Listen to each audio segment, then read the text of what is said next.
నమస్తే ఫ్రెండ్స్. కోవిడ్లో 14 మంది భారతీయులు మృతి. ఈరోజు వాళ్ళ మృతదేహాలు ఇండియాకు చేర్చడం జరిగింది. టాపిక్లోకి వెళ్తే కోవిడ్లో గత 3 వారాలుగా వివిధ కారణాలతో 14 మంది భారతీయులు అయితే మరణించారు. వీరి మృతదేహాలు చివరకు ఈరోజు భారతదేశానికైతే తరలించడం జరిగింది. ఈ మృతదేహాలు గురువారం ఒక ప్రత్యేక కార్గో విమానంలో మన భారతదేశానికైతే అధికారులు పంపించారు. కువైట్ ఎయిర్లైన్స్కి చెందిన ఒక కార్గో విమానం ఈరోజు కువైట్ నుండి ఢిల్లీకి 14 మృతదేహాలను అయితే తరలించడం జరిగింది.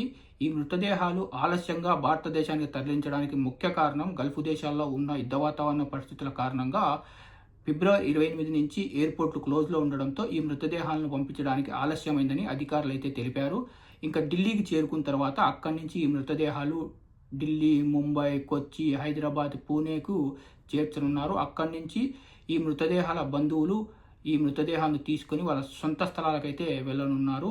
ఇంకా అలాగే మరికొన్ని మృతదేహాలు విమాన సర్వీసులు లేకపోవడంతో కువైట్లోనే ఉండిపోవడంతో వాళ్ళ బంధువుల అనుమతితో కువైట్లోనే అంత్యక్రియలు నిర్వహించినట్లు అధికారులు అయితే స్పష్టం చేశారు. ఇది నిజంగానే చాలా బాధాకరమైన విషయం ఫ్రెండ్స్. వీరి ఆత్మకు శాంతి చేకూరాలని మనం కోరుకుందాం.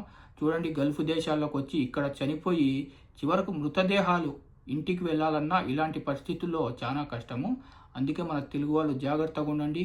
ఇలాంటి గల్ఫ్ ఇన్ఫర్మేటివ్ వీడియోస్ మీరు మిస్ కాకుండా ఉండాలనుకుంటే మన గల్ఫ్ ఎక్స్పర్ట్ తెలుగు ఛానల్ని సబ్స్క్రైబ్ చేసుకొని బెల్ బటన్ ఆన్లో పెట్టుకోండి.